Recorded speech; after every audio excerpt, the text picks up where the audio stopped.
Some of you may already recognise me because I do have my own blog called Brugada Syndrome Diaries, but my name is Liz and I was recently diagnosed with Brugada Syndrome. I was diagnosed with the help of a charity called CRY, which is actually known as Cardiac Risk in the Young. I'm just here to tell you a little bit about what they do and how they help me and my family. So just to get the sad part of my story out of the way, when I was 6 years old and my brother wasn't even 2 yet, our dad passed away. This was about 15 years ago, so back in 2003, and his death was classed as something called SADS, which is Sudden Adult Death Syndrome, because nothing was wrong with him, he had no symptoms or anything, he just suddenly passed away. My mum never accepted his death as just one of those things. She always has a sixth sense for knowing when something's actually wrong.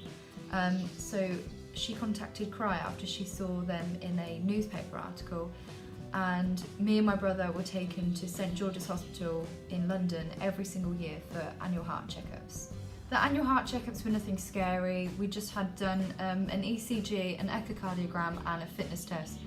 An ECG is basically where all the sticky pads get put on your chest and then you're hooked up to a machine which prints out reels and reels of information which you will not be able to understand or interpret, so don't even try. An echo is an ultrasound of your heart, which is not scary at all. So these tests that were done on us every single year were not scary or invasive in any way. But then came the year that I was old enough to have what's called an adrenaline test.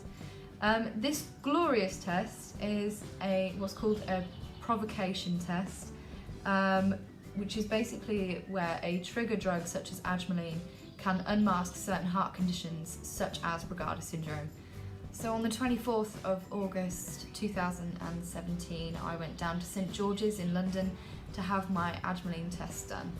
And this was done by one of the British Heart Foundation nurses called Nina, who my mum is in regular contact with. And she led me through the entire process, made me feel so calm and so relaxed, even though I had a cannula in my arm and a strange drug was being injected into me. I didn't even realise they had to stop the test, not even halfway through. This was because the Brugada type ECG pattern came up on the scans, so they had to stop it, and they had enough evidence to diagnose me with Brugada Syndrome. So we sat down with the cardiologist, and when he said I'd got Brugada Syndrome, it was sort of a numb moment, really. It was the realisation that I've inherited the heart condition that took my dad's life so many years ago, and that we've actually got some answers as to how he died, which really did hit me at that point. There was also a worry that my brother would have it, but he had his adrenaline test back in January and he does not have it. So genetics works in really weird ways, because for me to inherit it and for my brother to not is just a bit confusing, really. But something good has come out of being diagnosed. It's being involved with the charity that I've mentioned previously, and they have their own network for people who have also been diagnosed with heart conditions. It's called My Heart, which the support on there is incredible. Just last night I was reading an article on someone else who's been diagnosed with Brugada and their struggles, and it made me feel not alone anymore, and that there is actually other people out there with the same condition as me, and that I don't have to cope with it all on my own.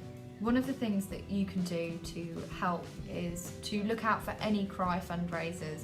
Just like mine, I did a bake sale at my local secondary school where my brother goes to, and we managed to raise £80 in just 2 days of selling cupcakes.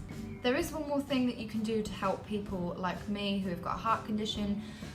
You can look out for their medical ID. If they're ever in trouble, or if they faint or pass out in front of you, what's engraved on the back could potentially save someone's life. Medical IDs can come in many forms, so I've got a necklace and I've got a bracelet, and I've also got these little cards as well. And these are basically so that if I ever get in a serious car accident or if I pass out in front of someone, then medical staff are alerted the fact that I've got a condition, so they won't give me certain drugs such as ketamine. See, if I was in a car crash, I wouldn't be able to have that drug administered to me because it would be the ketamine that would kill me. So I really hope you learned something from this video and take something away. If you need to learn anything more about CRY or anything about their heart screening program, then I'll leave links either here or in the description below. And if you could visit my blog, which is Brugada Syndrome Diaries.wordpress.com, I'll leave a link in the description below for that as well.